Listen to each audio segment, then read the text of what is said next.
Morning everyone, Chris CPT.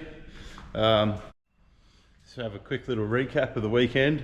It didn't really go as planned, but that's racing.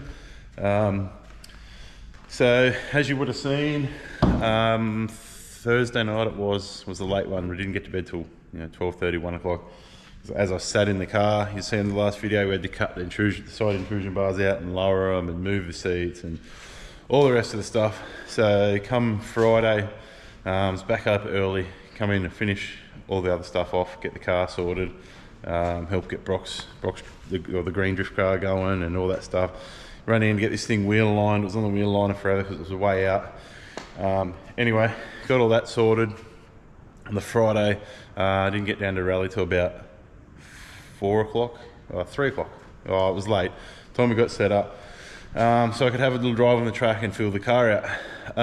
Jumped in the car, Brock driving. Makes more sense to see what the setup's like, experienced drifter that he is. Jumped in the car, Brock did a lap around the track and I could feel him sort of struggling with the car a little bit. Got to the end of it and he said, your car's not right. It was bottoming out in the front, it was way too rigid. It was weird, it was rigid but it had way too much grip. So we went back in, jacked the car up. They had a heap of pressure on the spring, wound the spring up with the coilovers, so we relieved the spring to where the spring wanted to be, lifted the ride height about 40 mil I think it was. You can see it's up in the front a little bit. It was way too low. It's still not perfect now. Anyway, then we took the car back out. The car still had a heap of grip, and I'll get to that in a minute as to why we think why. I jumped in it and I was an absolute moron. I could not steer the thing to save my life. I'd got in my own head and I don't normally do that. After seeing, I know how good of a driver Brock is, and after seeing him struggle in the car a little bit, it wasn't playing the game. I could control the car sideways, but yeah, everything else was terrible. I was taking terrible lines. It was doing my head in. Anyway, went back in, sort of sussed the car out a bit more, changed some suspension settings. Went back out, the car was better.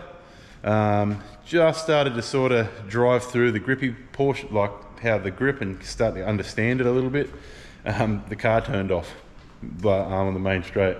So anyway, we're playing around with the wiring. We didn't do any of this. All we did was just simply put the motor in. Nothing's changed.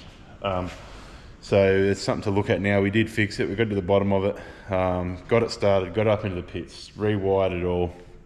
And the handbrake wasn't working properly. We ended up figuring that out too. The master cylinder's way too big, so it's trying to move way too much fluid to the back wheels. Anyway, it was way too far away. You can see it's pretty rough when we did it down at the track just to get it by.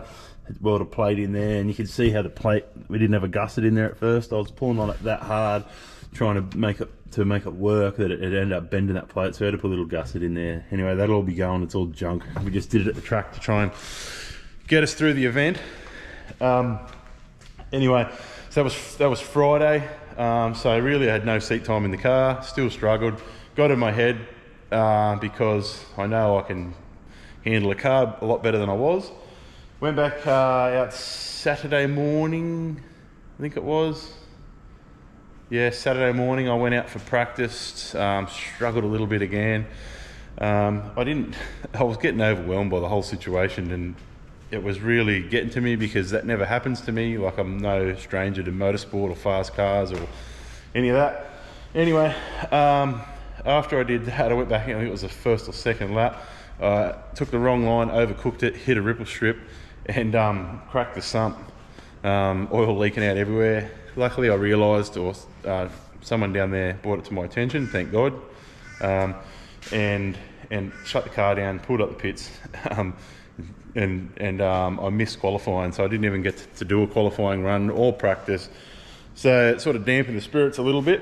Anyway, we ended up just JB welding the sump, just because, as I said in these early videos, this motor will come out. And then, yeah, we went through the day, and And I, in the afternoon, the expression session, I got to go out. We set the car up a little bit more, just made some more changes.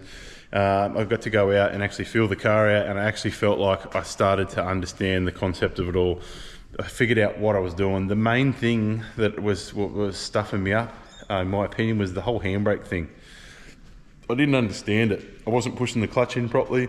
Everyone can laugh, but it is what it is, and I'll admit it. I was an absolute moron driving it like an idiot. No idea. Just entered in the competition. Anyway, once I got the whole handbrake thing under control and figured out, it was sweet. Obviously, I'm still no professional. I've got a long way to go, but I started, figuring out what the go is, and started. I think I did about 10 laps, and really enjoyed the car, which I'll put a few videos on here.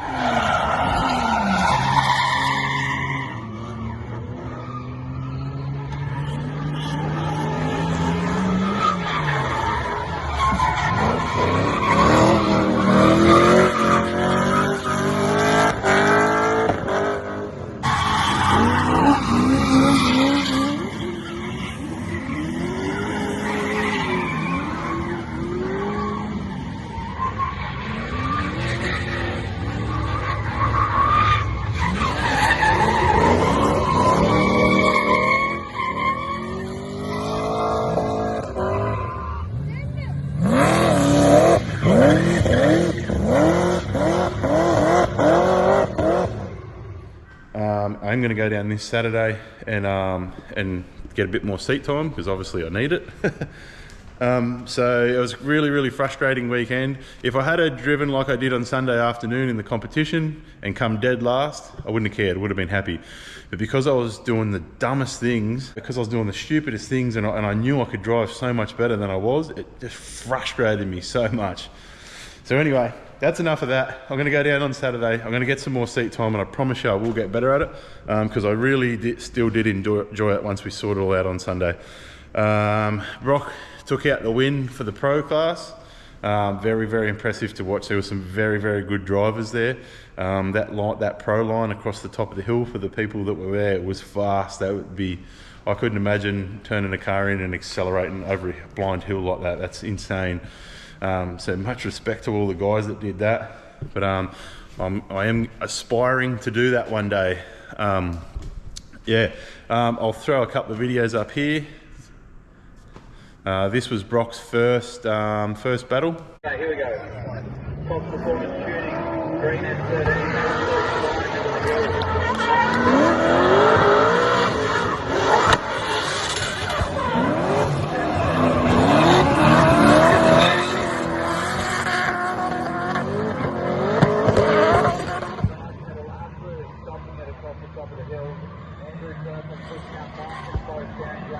This is another one of my favourites.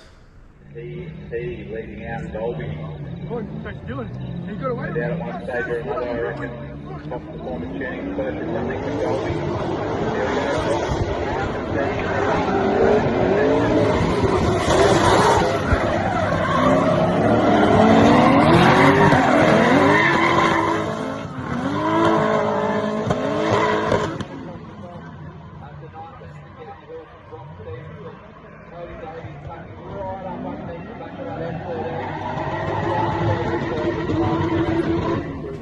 And this was the final battle.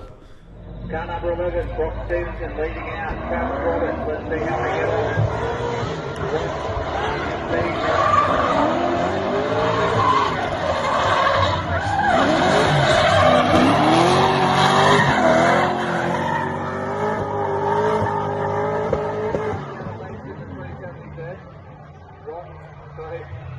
Brock keeps the power down all the way down the hill.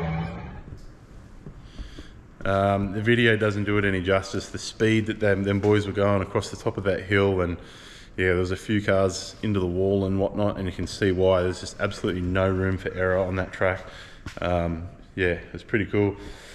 So yeah, it was a bloody good weekend, and yeah, like I said, I'm going to go down this Saturday and sharpen up my skills, because I bloody need it.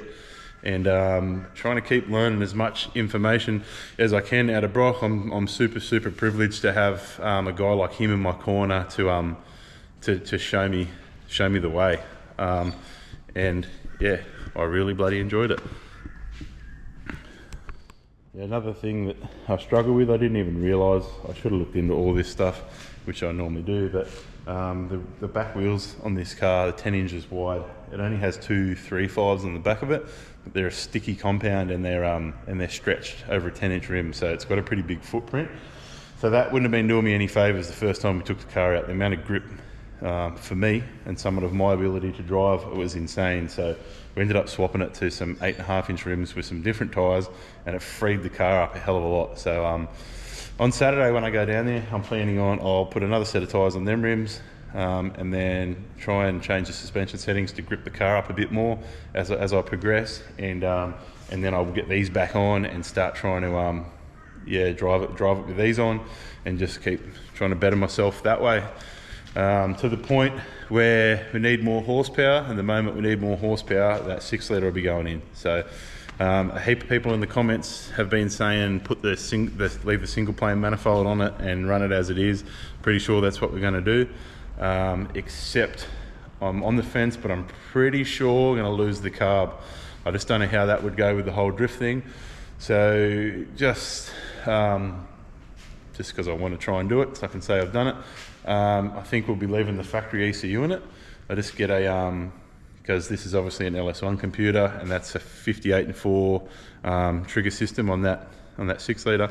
So I just get a Lingenfelter converter box and put it on, so we can put that engine in the car, retaining the factory ECU. And I'll drill that single plane manifold for injectors and put a set of 2000cc injectors and a big alcohol pump that I've got there, so we can run it with fuel injection. I'll just put a 4-barrel throttle body on it, and yeah, just because a little bit of R&D, and just so I can say I've done it. I reckon it should be fine though with the methanol thing and all the rest of it. So anyway, that's the update. That's what's going to be happening. Thanks for everyone that come and bought merch and said g'day, and see you next time. Just one more thing, we ran out of a bit of merch down there in certain sizes and styles and kid shirts and all the rest of the stuff. We have got more coming. We're going to get heaps more coming very soon. And if you want merch, you can just inbox us on Facebook if you want any of the merchandise, and just tell us your size and everything, and we can send it out too. So just a little bit of food for thought there. Let us know and we'll get it out to you.